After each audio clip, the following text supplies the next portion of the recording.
Welcome home. It's Jaime from Home Ec Express, and it is January 19th, which means it is National Popcorn Day. And so today's lesson is all about popcorn, and it's our favorite family snack. So first of all, you guys, did you know that corn was domesticated 10,000 years ago in what is now considered Mexico?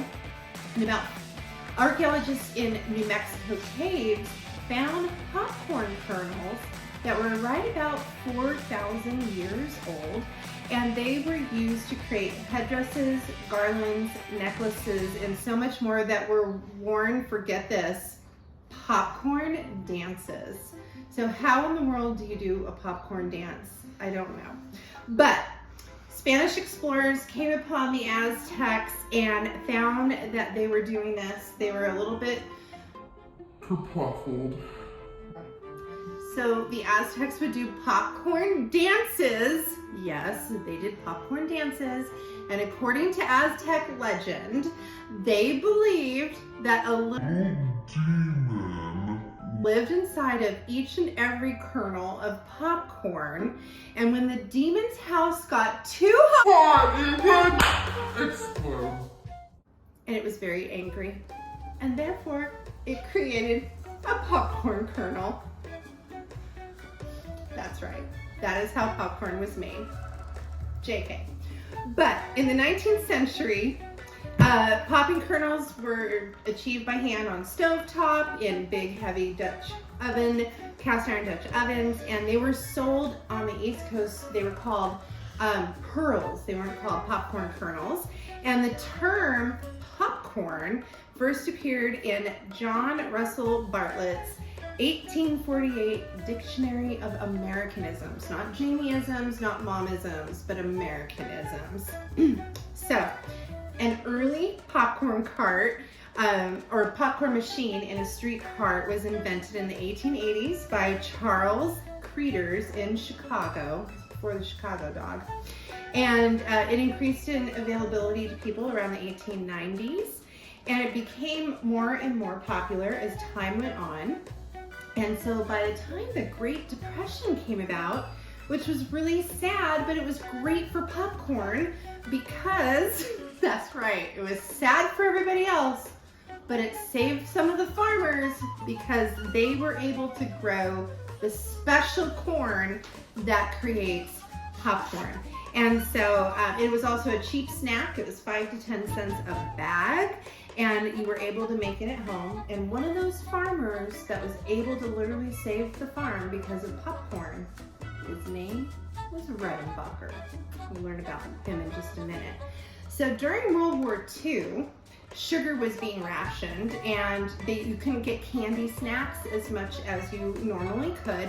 So therefore, the popularity of popcorn as a snack tripled during the war. And then movie theaters were having popcorn, and at first, believe it or not, the movie theater owners were annoyed by popcorn, and they thought it took away too much from the film itself. But then all of a sudden they realized it was more profitable than movie tickets, and that still rings true today. It's their biggest seller and their biggest profit margin is popcorn.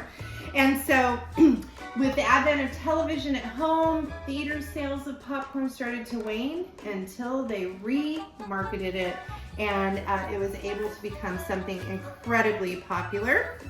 Again, not just in the movie theaters, but at home.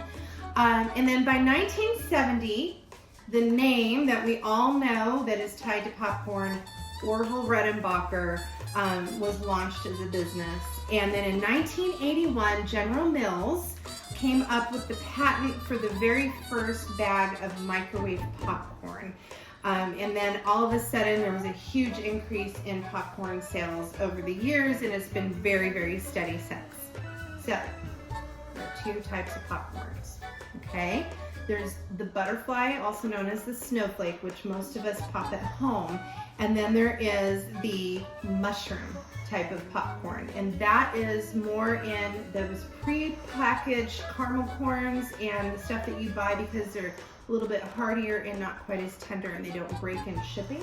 So most of the time though, you're buying the snowflake or the butterfly at home. And so, why in the world and how does popcorn really pop? Well, the Aztecs weren't that far off, okay?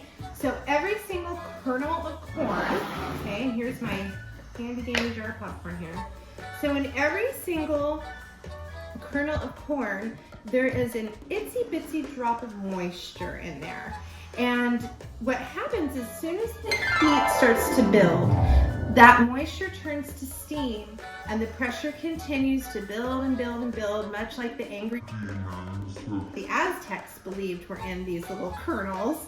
And then it can't hold the pressure anymore and it pops to 10 to 20 times the size of the kernel. Now, if you make popcorn at home and you have a bunch of unpopped popcorn in the bottom, those are called old maids because they didn't have enough moisture to pop. So you don't want to have a ton of old maids, but of course we know that it happens. So that's our popcorn kernels. That's really just as simple as could be on how popcorn pops. So when we make popcorn at home, we have several different options for popping. So you could do microwave popcorn, you guys, and that's really bad for you. It's full of a lot of chemicals. Read the ingredients. If you can't pronounce something in there, you probably shouldn't eat it. So they do make at-home popcorn poppers for the microwave. You just put oil or butter and the popcorn kernels in here and you let it pop. These are fantastic, and I'll put a link in the comments below so you guys know where you can find this. You can get a hot oil popcorn popper, which are great, a little bit tricky or messy, but a lot of people prefer the old standby air popper. This one I've literally had for almost 24 years. Works awesome. It has been a great thing to have in my kitchen. And then the other way, of course, that you can do that, popcorn popping at home, is on the stovetop. So because it's National Popcorn Day, I think we should make some popcorn. So how about you guys, we move over to the stove, and of all the popcorns, let's make kettle corn because that's become very, very popular. Okay, you guys, so we're over at the stove, and so you can do stovetop popcorn with a couple different types of pans. One is a cast iron pan that has a nice heavy lid, but it needs to be more Dutch oven style, so you have the expansion for the popcorn to pop. Or then my old faithful is this stir fry skillet that I have here. It's very deep and bowl shaped, but no matter what, you have to have a tight fitting lid to go with your pan. And so I love this because it's glass and I can see right through it. So we're gonna turn the burner on to about medium high, depending on your stove top. And then I add, because we're making kettle corn, I like to add grapeseed oil to my pan because it's a nice neutral flavor. Now, if you use olive oil has a lower smoke point, and it can leave a different taste on your popcorn. So if you're playing in the sweet category, you don't want to play with olive oil for this recipe. But the neutral high heat oils are grapeseed, safflower, and sunflower oil. And of course, we have to have a little bit of butter in there, of course, because everything is better with butter. Okay, so we're gonna warm up our oil here and with our butter, let that get melted. And then what we have here is a teaspoon of salt that we're going to go ahead and sprinkle in here.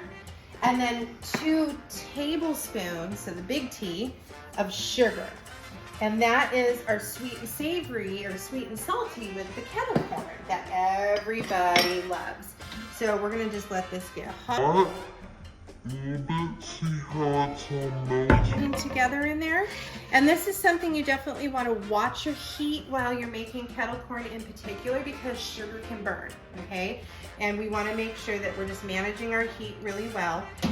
And then we're going to add to this, based on the size of your pan, also your preference, you're going to add, you know, half a cup to a cup of popcorn kernels, depending on how big. And what I actually, my rule of thumb is when you cover the bottom of the pan, okay? And so we're gonna let this get nice and hot. I'm gonna pop our lid on here. And then I like to just make sure that I coat all of those kernels. And now unfortunately, we have to be really patient and let time take its course, and the steam will start to build up in here, and this will start popping. And when you're popping popcorn either in the microwave or on the stove top, how do you know when it's time for the popcorn to be turned off the heat and just about finished? Is when you have about 2 to 3 seconds between pops. And then if it's hitting that 2-second mark, you're most likely at the maximum. Turn your heat off, and you'll probably still have a few bits of kernels popping in there while things start to settle down. So we're just gonna use our patience, and we're gonna let this start doing its job, and then we'll come back.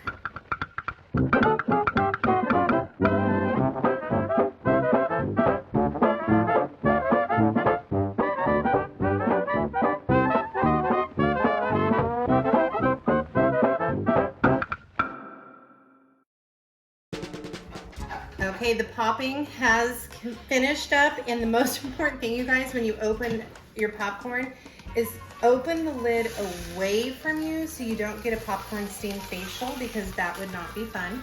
And then you have, I know, look at all that steam. You have this delicious, delicious kettle corn in here. You get to enjoy it. So I hope you guys learned a lot about our favorite snack popcorn on National Popcorn Day. I'll have tips and the recipe for kettle corn down below in the comments. So make sure that you also subscribe at homeecexpress.com. Follow us on Facebook, Instagram, and Pinterest. Till next time.